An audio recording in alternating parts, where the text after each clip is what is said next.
बिस्मिल्लाहिर्रहमानिर्रहीम। नाज़रीन, पहलगाम का वाक़या हो गया जिसमें 5 लोगों ने फायरिंग करके 27 सियाहों को हलाक किया और फिर इंडिया ने हमेशा की तरह इसका इल्ज़ाम पाकिस्तान पर लगाया और फिर पाकिस्तान ने इसको इंडिया के एक फॉल्स फ्लैग ऑपरेशन करार दिया। लेकिन तब से दोनों ममालिक के दरमियान सूरत हाल काफ़ी गंभीर है, क्योंकि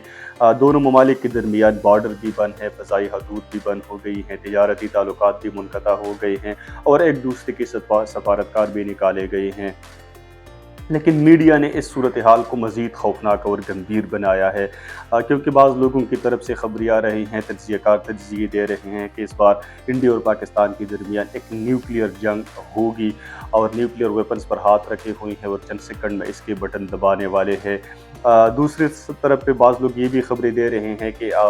इस बार इंडिया और पाकिस्तान के दरमियान एक बैनुल-अक़वामी लेवल की एक जंग होगी जिसमें अमेरिका, रूस,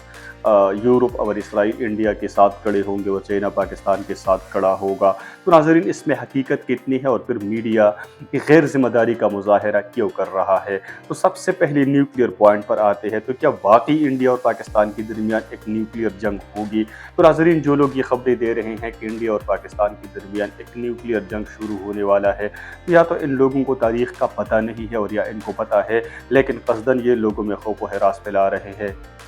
नाज़रीन, जब से न्यूक्लियर वेपन्स बनाए गए हैं 1945 से लेकर अब तक आप तारीख़ देख लें, किसी भी न्यूक्लियर ममालिक के दरमियान न कोई जंग हो चुकी है और न कभी ये जंग होगी, क्योंकि न्यूक्लियर डिटरेंस एक कॉन्सेप्ट है। इसका मतलब ये है कि अगर एक न्यूक्लियर मुल्क किसी दूसरे न्यूक्लियर मुल्क पर हमला करेगा तो वो साथ ये भी सोचेगा कि इस दूसरे मुल्क से जवाबी कार्रवाई हो सकती है और ये जवाबी कार्रवाई काफ़ी इंटेंस भी हो, तो इसलिए वो उस मुल्क पर न्यूक्लियर हमले का ख्याल छोड़ जाता है। नाज़रीन, जहाँ तक बैनुल-अक़वामी जंग का सवाल है तो इसमें भी कोई सदाकत इसलिए नहीं है क्योंकि अमेरिका का ऑफिशियल रिस्पॉन्स इस पर आ गया है और वो दोनों ममालिक को जंग की अवॉइड करने का कह रहा है। जहाँ तक रूस का सवाल है तो रूस यूक्रेन में एक जंग लड़ रही हैं, इसकी इकानमी काफ़ी मुतासर हो चुकी है और दूसरी साइड पे